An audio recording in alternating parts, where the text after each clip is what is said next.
इस कार्यक्रम के पुण्यार्जक हैं विद्या अरह गुरु भक्त परिवार चातुर्मास आयोजक श्री दिगंबर जैन धर्म प्रभावना समिति उदयपुर एवं श्री पार्श्वनाथ दिगंबर जैन मंदिर उदासीन आश्रम अशोक नगर उदयपुर चातुर्मास स्थल निवेदक वर्षायोग समिति 2026 एवं सकल दिगंबर जैन समाज उदयपुर अध्यक्ष श्री मेवाड़ बागड़ महासभा श्रीमान लक्ष्मीलाल श्रीमती तिलक देवी मनोज नेहा अंकित सपना एवं पोता पोती पंक्षी अंश माहिर एहसास समस्त बोहरा परिवार उदयपुर राजस्थान।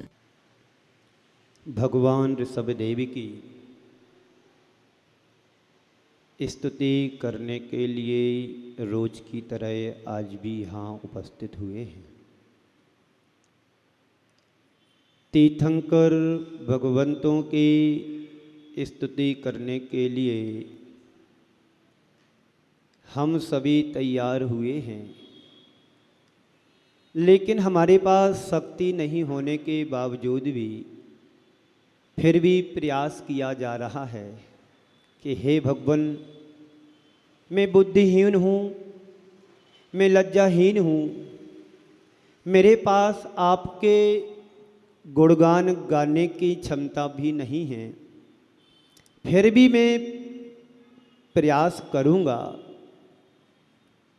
इस तरह की भाव भंगिमा को लेकर के आचार्य मानतुंग महाराज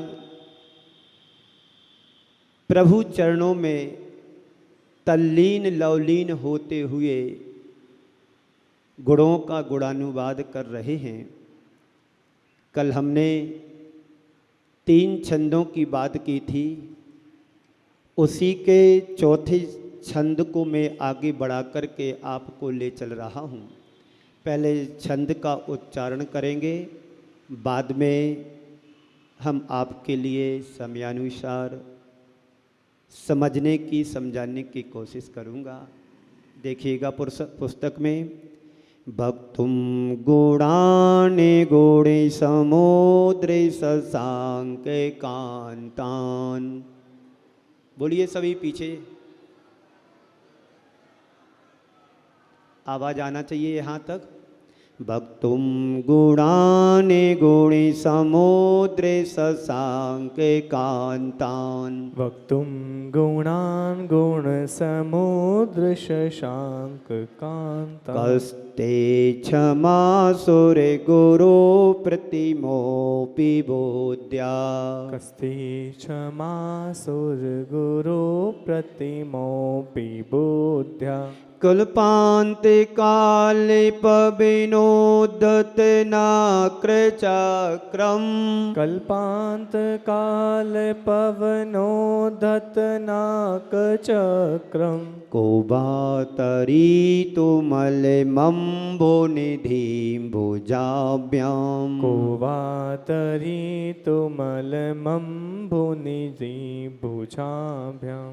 हे गुण समुद्र शशांक कांतान, चंद्रमा की कांति के समान निर्मल पूर्ण चंद्र की तरह।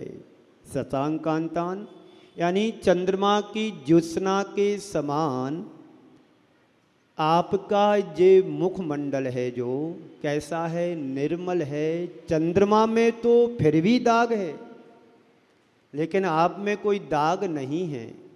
ऐसी उपमा आचार्य मानतुंग महाराज भक्ति के सरोवर में डूब करके हम सबके लिए बतला रहे हैं, उनकी महिमा के लिए मंडित करते हुए।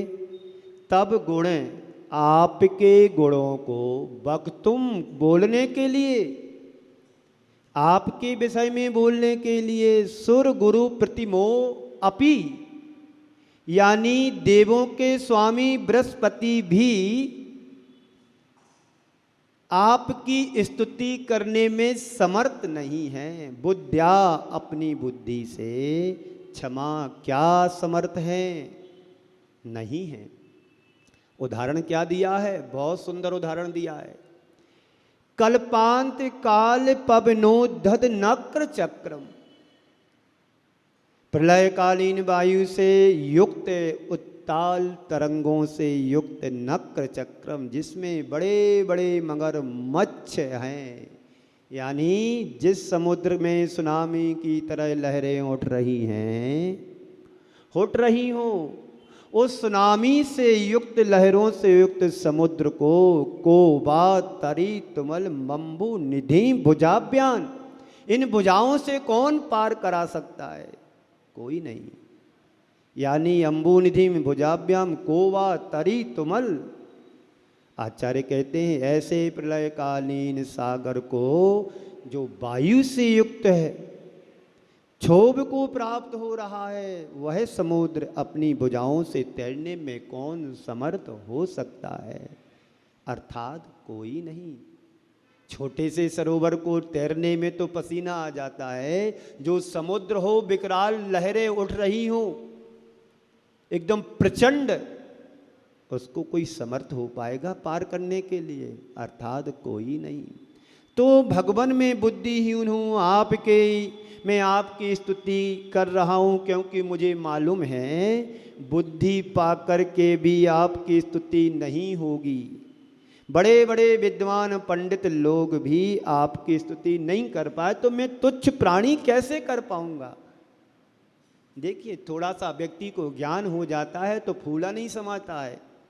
थोड़ी सी 4 किताबें पढ़ कर के PhD कर लो, अपने आप के सामने डॉक्टर लिख देता है। कोई डॉक्टर ना बोले तो कितनी बुरी फीलिंग होती है, कल्पना करिएगा।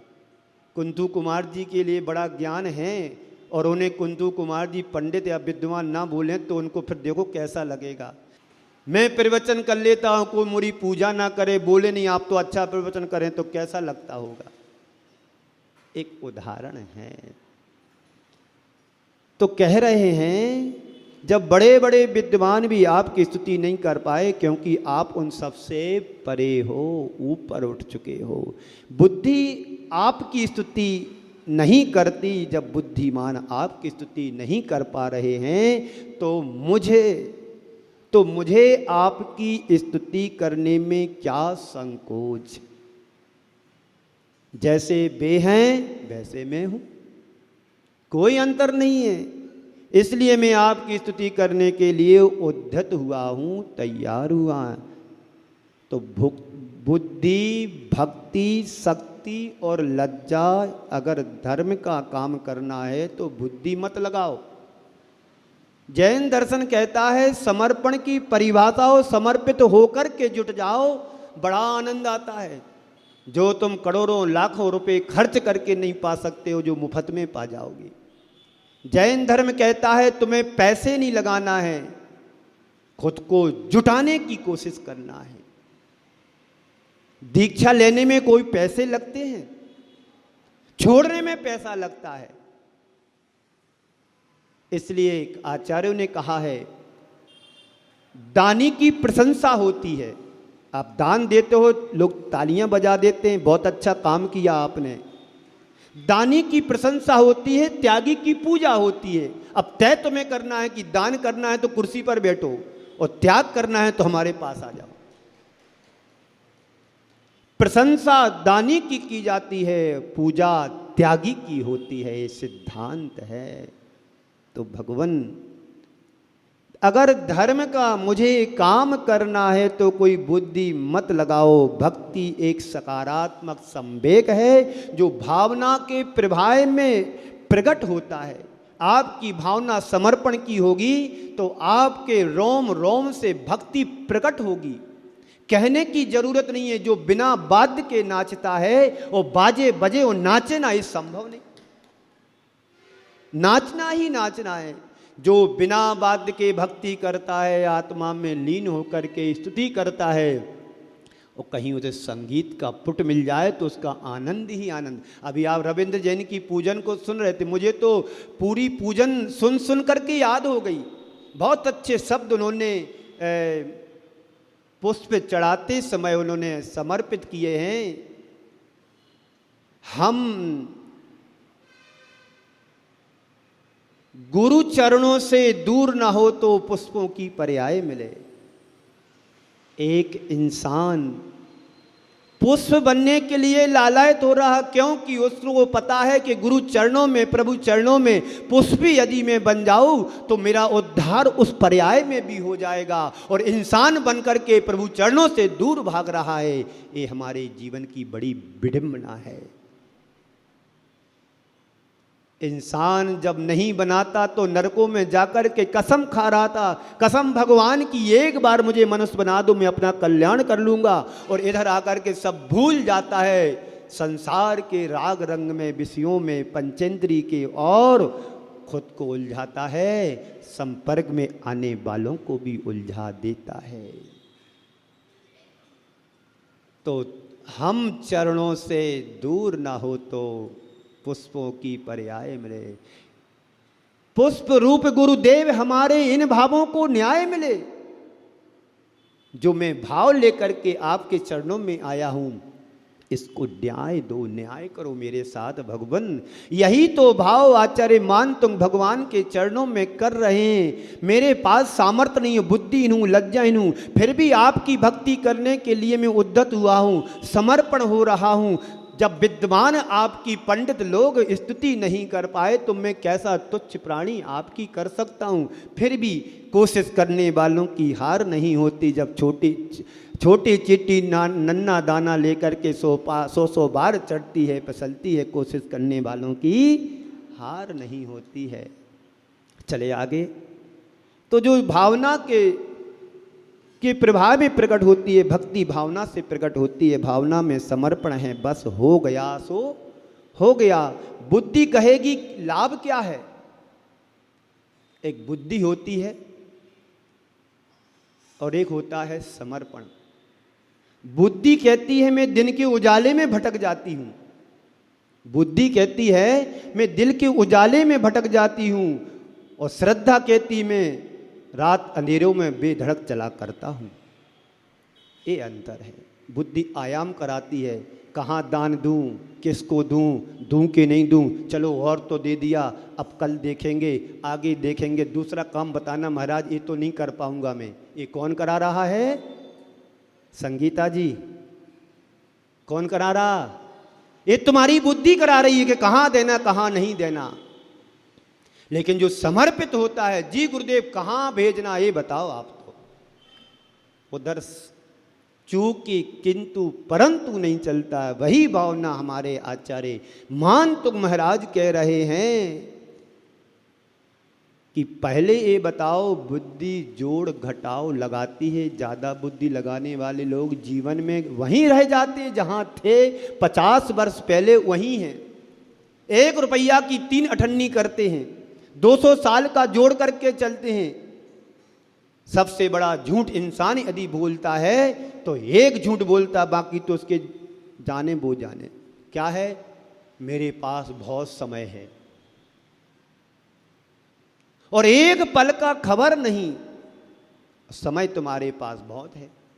ये झूठ नहीं तो और क्या है? तो जीवन में व्यक्ति जो बुद्धि लगाता है, कहाँ लगाना ये सोचो। और ज़्यादा बुद्धि लगाओगे तो घर से पता नहीं कहाँ जाओगे। इसलिए बुद्धि वहीं लगाओ जहाँ तुम्हें लगाने योग्य है। बाकी गुरु चरणों में तो समर्पण की परिभाषा बोलो। जी गुरुदेव, जैसा आपने कहा, मेरे उद्धार के लिए कहा, मेरे लिए सोच समझ करके कहा होगा। ये भाषा जब गुरु चरणों में बोलती है तो उसका उद्धार तो सुनिश्चित होता ही होता है। हम लोग जब गुरु चरणों में जाते थे, बस मेरा कुछ नहीं, जो गुरु ने कहा वही सब कुछ है। अब गुरु की आज्ञा के सामने किसी की आज्ञा नहीं चलती है। गुरु ने जो कह दिया, जी गुरुदेव। एक संस्मरण सुनाता हूँ, रोज सुनाना है, प्रसंग आया सुना देता हूँ।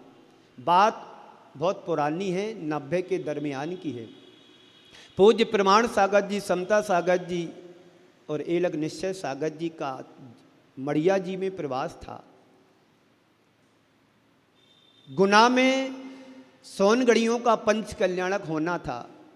वहाँ की समाज मुनि भक्त गुरु चरणों में पहुँची। गुरुदेव, हम लोगों को कुछ अनुष्ठान कराना है, हमें कोई संग दीजिए। गुरुदेव ने सोचा कि ये संग उपयुक्त है और उस समय प्रमाण सागर जी को 105, 7, 4 बुखार चल रहा था, पर गुरुदेव का आदेश था कि तुम्हें बिहार करके उधर जाना है। एक बार संपर्क कराया कि तबीयत ठीक नहीं है, बुखार चल रहा है, फीवर आ रहा है, मलेरिया है, टाइफाइड है। गुरुदेव का आदेश था कि जाना। ठीक है, मन बनाया, प्रमाण सागर जी को बुखार आ रहा, ठीक है, गुरु आदेश है तो आग में भी कूदने को मिलेगा तो मैं कूद जाऊंगा, पर गुरु आज्ञा का उल्लंघन नहीं होना चाहिए। ठीक है, विहार करते हैं, आहार करके आए, ठीक है, 5 किलोमीटर चलेंगे, और उस दिन बिहार किया, 10 से 12 किलोमीटर चल लिया, और जब बिहार शुरू हुआ तो बुखार भी गायब, और सही समय में गुना पहुंच करके वो प्रभावना के साथ डंका बजाया कि आज भी लोग याद करते हैं। एक गुरु को पता है कि मेरा शिष्य क्या है, कौन है, कैसा है। यही बात भगवान ऋषभदेव को पता है कि मेरा शिष्य यदि खरा है तो कोई कुछ बाल बांका नहीं कर सकता है। बस समर्पण होना चाहिए, लघुता होना चाहिए। गुरु चरणों में बैठे तो कहाँ बैठे, ये भाव। जब हम प्रमाण सागर जी के साथ था, महाराज तखत पर बैठते थे, हम नीचे पार्टी पर बैठते था। 3 साल 4 साल रहा, गुरु ने जहां बैठा मैं वहां बैठा। जी गुरुदेव, अब मुझे अपनी बुद्धि नहीं लगाना, उनकी बुद्धि से मुझे चलना है। ऐसी लघुता, समर्पण ही व्यक्ति को मुक्ति का द्वार खुलाता है। चले आगे। तो ज़्यादा बुद्धि लगाने वाले लोग जीवन में वही रह जाते और अपनी भक्ति और भावना के परिणाम स्वरूप व्यक्ति संसार सागर से तर जाते हैं। भक्ति एक श्रद्धा मूलक परिणाम है। जबकि बुद्धि वाले लोग खड़े रह जाते हैं, भावना वाले पार हो जाते हैं। तो श्रद्धा अभिव्यक्ति की चीज नहीं, अनुभूति की साधना है। श्रद्धा अभिव्यक्ति की चीज नहीं, अनुभूति की साधना है। एक बार ऐसा हुआ, एक पंडित जी, उनको एक ग्वाला रोज दूध ला कर के देता था। ग्वाला समझते ना, जैसे यहाँ ला कर के देता है। कौन लाता है यहाँ, बाद में बात करूंगा अलग से। रोज पंडित जी को ग्वाला दूध ला कर के देता था। पंडित जी दूध पी कर के जाते थे प्रवचन करने, बड़ा मस्त प्रवचन करते थे। नदी पर पुल नहीं था, बारिश का समय आया, ग्वाला दूध लाने में विलंब करने लगा, नदी में पानी आ गया, जाए तो कैसे जाए, पुल है नहीं। जैसे तैसे नाविक आता, लेट आता, पंडित जी जब तक इंतजार करते करते प्रवचन करने चला जाए। लौट करके आए, ग्वाला मिलता, क्षमा मांगता। वो डांटते थे पंडित जी, क्यों, ये क्या बात है, रोज लेट आते हो। जी पंडित जी, कल से जल्दी आऊंगा, क्षमा मांग लेते। रोज का क्रम बन गया। एक दिन ज्यादा लेट हो गया, दूध ला करके सभा में दूर बैठ गया ग्वाला। पंडित जी का मार्मिक प्रवचन चल रहा था। एक प्रसंग ऐसा आया, जो भगवान का नाम लेता है, भगवान उसे संसार सागर से पार लगा देता है। ये बात पंडित जी उस ग्वाले ने सुना, अरे भगवान का नाम लेने से संसार सागर से पार होता है। अच्छा, मुझे रास्ता मिल गया। जो भगवान संसार सागर से पार लगा देता है, क्या वो भगवान मुझे नदी पार नहीं करा सकता। ये श्रद्धान उसके हृदय में पहले से बैठा था कि पंडित जी जो बोलते हैं वो सत्य बोलते हैं, ब्रह्म वाक्य बोलते हैं। बहुत विश्वास था पंडित जी के ऊपर उस ग्वाले का। सुन लिया कि पंडित जी बोल रहे हैं, सत्य बोल रहे हैं, सही बोल रहे हैं। अब तो मैंने रास्ता ढूंढ लिया है, नदी पर खड़ा होऊंगा और नदी से कहूंगा, नदी मुझे पार करा दे, भगवान का नाम लूंगा। हुआ ऐसा, नदी के किनारे आया, खड़ा हुआ, आंख बंद की और मन में कुछ उसने स्मरण किया, हे भगवान, आप यदि संसार के प्राणियों को संसार से पार लगाते हो आपके गुणानुवाद करने के लिए, तो मुझे नदी से पार करा दो। ऐसा स्मरण किया और नदी में पैर रखा ऐसे चलने लगा जैसे कोई सड़क पर चल रहा है। रोज का क्रम बन गया, समय से दूध ला कर के देने लगा। एक दिन पंडित जी ने पूछ लिया, क्यों ना ग्वाले, तू दूध समय पर लाने लगा, क्या तुम्हारा नाभिक समय से आने लगा? नहीं पंडित जी साहब, ग्वाला समय से नहीं आ रहा। तो फिर कैसे आते हो? तैर करके आते? नहीं, ये भी नहीं। दूसरा नाभिक आता, वो भी नहीं। तो कैसे आते हो? अरे पंडित जी साहब, मैं आपके सहारे आता हूं। कौन सा सहारा मेरा? उस दिन आपने नहीं बोला था, जो भगवान का नाम लेता है और भगवान का नाम लेने वाले को भगवान संसार सागर से पार लगा देता है। जब भगवान का नाम लेने वाले को भगवान संसार से पार उतार देता है, तो मैंने ठान लिया, अब तो मैं भगवान का रोज नाम लूंगा। क्या मुझे नदी से पार नहीं कराएगा? अवश्य कराएगा। तो मैं तो आपके सहारे आता हूं, नाम लेता हूं, बस आ जाता हूं। पंडित जी को विश्वास नहीं हो रहा कि सही बोल रहा है। सही बोल रहा? हाँ पंडित जी सही बोल रहा है, मुझे दिखाओ, चलो मेरे साथ। पंडित जी चले गए। पंडित जी को अभी भी विश्वास नहीं हो रहा कि ऐसा हो नहीं सकता है कि ये ग्वाला जो बोल रहा है। गए नदी के किनारे दोनों, उसको तो श्रद्धान था, मजबूत था, उसने तो अपना स्मरण किया, भगवान मुझे नदी से पार करा दो। और पंडित जी तुम्हें तो हमसे पहले पार कराएंगे, तू इतनी व्याख्या करता है, प्रवचन करता है, सब कुछ करता है, मैं तो एक आकिंचन प्राणी की तरह हूँ, कुछ जानता नहीं, पर मेरे पास तो श्रद्धा का विषय है, उतना ही मुझे पता है। पंडित जी मेरे से पहले तुम्हें पार उतारेंगे, तू भगवान का पक्का भक्त है। पंडित जी को पता था कि मैं कौन हूं और क्या हूं। बार बार ग्वाला आगे बढ़ गया, बार बार पंडित जी को मुड़ कर के आवाज दे रहा, पंडित जी आइएगा, तुम्हें पार लगाएगी नदी, तुम्हें पार लगाएगी भगवान का नाम। ग्वाले के बार बार कहने से पंडित जी ने जैसे ही पैर रखा अपनी धोती को ऊपर करके, और जैसे ही पैर रखा धड़ाम से डूब गए। घबराते घबराते पंडित जी जान बचाते बाहर किनारे पर आए और कहते, कसम भगवान की अब कभी नदी में पैर नहीं रखूंगा। और पंडित जी ने ग्वाले के चरण पकड़ करके कहा कि वास्तव में तू सच्चा भक्त है, मैं तो मात्र कहने को पंडित हूं। काश मेरी श्रद्धा सम्यक दर्शन की ऐसी बन जाए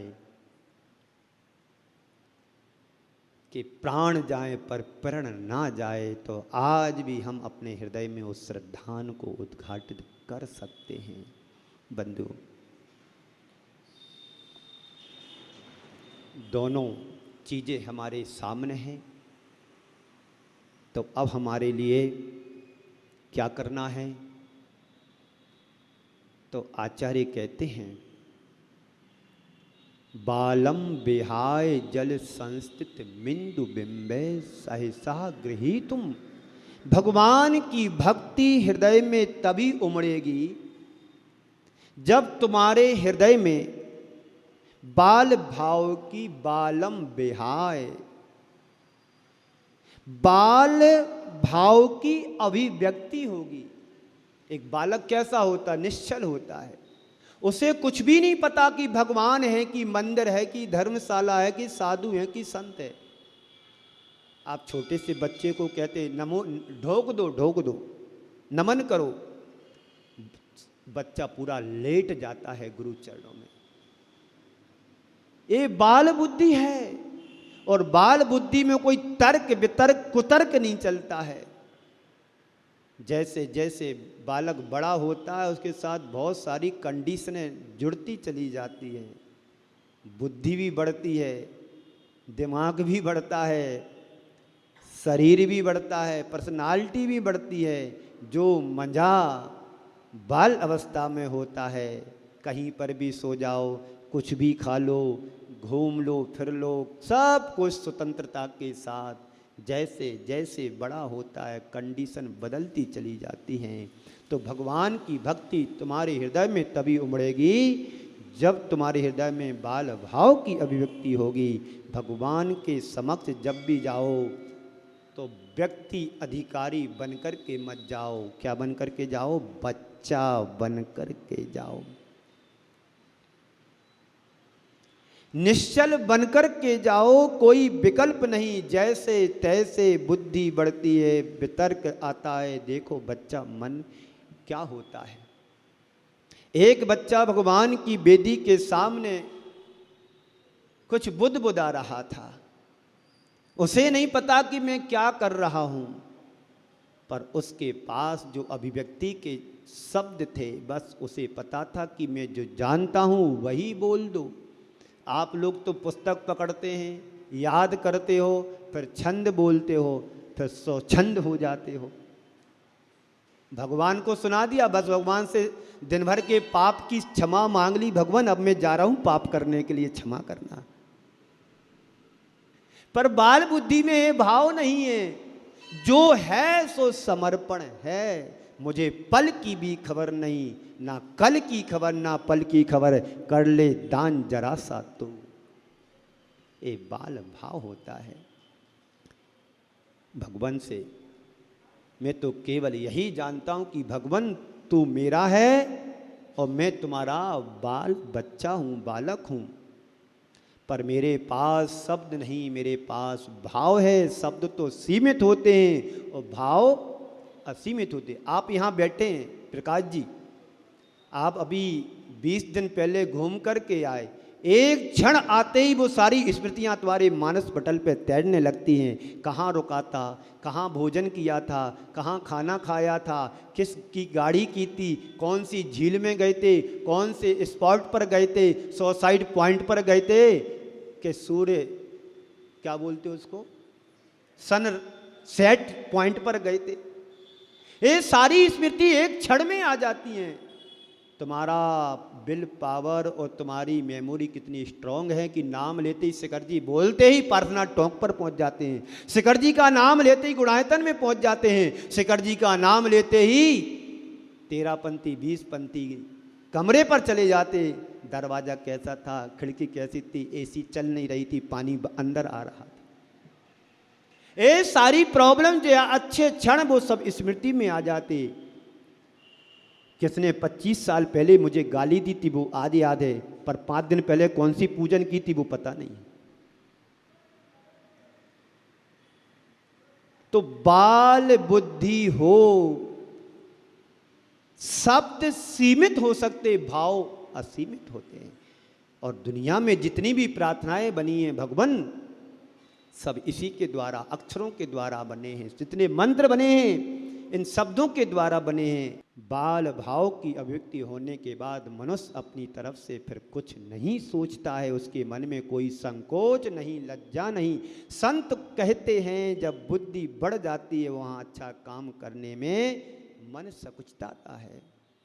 नहीं बुरे काम के लिए संकोच करो। बहुत अच्छी बात किसी ने कही है, दान दो तो छिप करके दो, दान दो छिप करके दो, और पाप करो चौराहे पर करो। पाप चौराहे पर करोगे तो कर नहीं पाओगे, और दान छिप करके दोगे तो अहंकार नहीं आएगा, ये पक्का है। करते क्या हो, दिखा के 500 का है, 2000 का है, और रख दिया जींचे के जेब में, और नीचे से दूसरे में 50 का निकाला और डाल दिया बाईपास। ऐसा नहीं, दोहरा चेहरा नहीं आना चाहिए मंदिर में। जो है ओरिजिनल वो लाओ। प्रकाश जी, राजेंद्र भाई, फ्रेंच कट नहीं, त्रियंच कट तुम्हारी दाढ़ी है। या तो मनुष्य बनो या पूरे फिर त्रियंच बनो। तो बुरे काम में संकोच करो और भगवान के सामने आओ तो कोई संकोच नहीं, कोई लज्जा नहीं, बस भगवान के चरणों में समर्पित हो जाओ। फिर कह रहे हैं बालम व्याय जल संस्थित बिंदु बिंबे अन्यः जनः सा सहसा गृहीतुम इच्छति। पानी में जब चंद्रमा का प्रतिबिंब पड़ता है, उभरता है, तो एक बच्चे का मन उसको पाने के लिए मचलता है, पकड़ने के लिए उतावला हो जाता। क्यों? मालूम है वह चंद्रमा नहीं है, फिर भी चंद्रमा मान करके उसे पकड़ने के लिए लालायित हो रहा है। क्यों? लेकिन उस प्रतिबिंब को पकड़ रहा है, सबको पता है पकड़ा नहीं जा सकता है, फिर भी बच्चा मचल रहा है पकड़ने की। क्यों? क्योंकि बच्चा चंद्रमा को हृदय से चाहता है। केवल मैं सिर्फ तुम्हें चाहता हूं कि मुझे चाहिए। ये भक्ति एक ऐसा माध्यम है जो हमें हमारे प्रभु के निकटतम ले जाती है। आकाश में रहने वाले चंद्रमा को भी आंगन में उतारने की सामर्थ्य भक्ति में है। बाल भाव विकसित करिएगा बंधुओं। और फिर क्या कह रहे हैं? हे गुण सागर पूर्ण चंद्रमा की भांति कांति के समान आपके गुणों का बखान करने में देवों के स्वामी इंद्र भी, जो समस्त द्वादशांग का स्वामी होता है, सौधर्म इंद्र, उन जैसे लोग भी आपकी बुद्धि से स्तुति कर पाए हो तो बताओ, क्या आपके गुण असीमित हैं, अपार हैं? और उदाहरण क्या दिया? कल्पांत काल पवनोदत नक्र चक्रम, प्रलयकालीन वायु से क्षोभ से युक्त समुद्र को कौन अपनी भुजाओं से बाहुओं से तैर सकता है? कौन समर्थ है? अरे सामान्य सागर को भी तो कोई पार नहीं कर सकता है अपनी भुजाओं से। हे चंद्र प्रभु, चंद्रमा के समान गुणों को धारण करने वाले गुण सागर, आपकी शरण चरण में आने के बाद मुझ जैसा कल्पांत काल पवनोद्धत, यानी कल्प का मतलब होता है प्रलय, लेकिन हमारे मन में उठने वाले जो विकल्प हैं, संकल्प ही, यही संकल्प विकल्प ही की वायु में उद्धत हूँ मैं। जिसका मन है वो भव सागर से पार कैसे हो सकता है? अगला छंद है सोहम तथापि तबे भक्ति बसान मुनि से।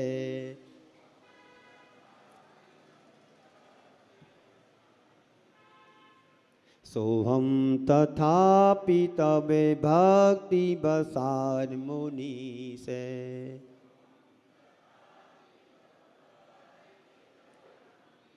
कर्तुम स्तवम विगत शक्तिरपि प्रवृत्त्यः।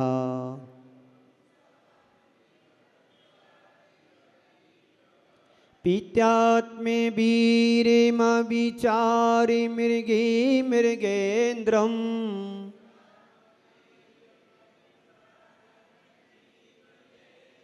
न भेति किं निज शिशो परिपालनार्थम।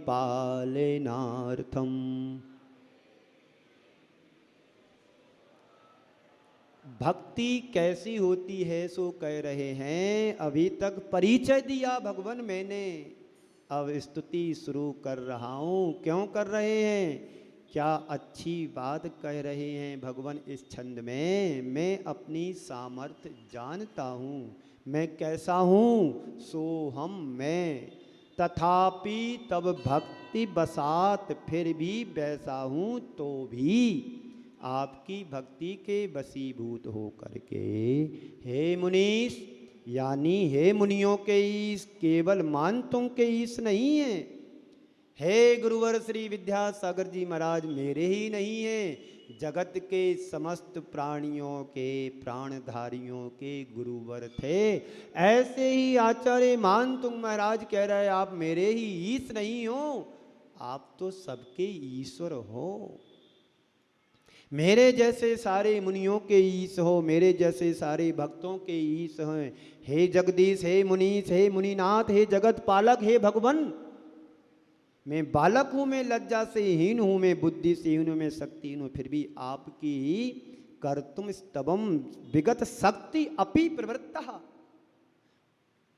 शक्ति रहित होता हुआ भी स्तुतम कर्तुम प्रवृत्तः, स्तुति करने के लिए प्रवृत्त हो रहा हूँ, हो गया हूँ। पीत्यः, आपकी प्रीति से, आपसे प्रीति है इसलिए। जिससे जिसकी प्रीति होती है उसके प्रति उसका लगाव होता है। एक बार एक बच्चे से कहा तू मंदिर आया करे, मंदिर आया करे। महाराज जी कभी कभार आते हो, मंदिर में क्या रखा, हमारे हृदय में भगवान है, ठीक है, हृदय में पक्का, बोले पक्का। दूसरा सवाल किया, प्रति प्रश्न किया, ये बता तू तुम्हारी गर्लफ्रेंड तो होगी ना, बोले है, तो फोटो तो उसकी होगी ना, तो उससे अलग से मिलने क्यों जाता तू? तर्क है, जब तेरे पास उसकी फोटो है तो अलग से मिलने को क्यों जाता? भगवान की फोटो है तो फिर भगवान के दर्शन करने के लिए क्यों नहीं जाता? बात समझ में आई? हाँ।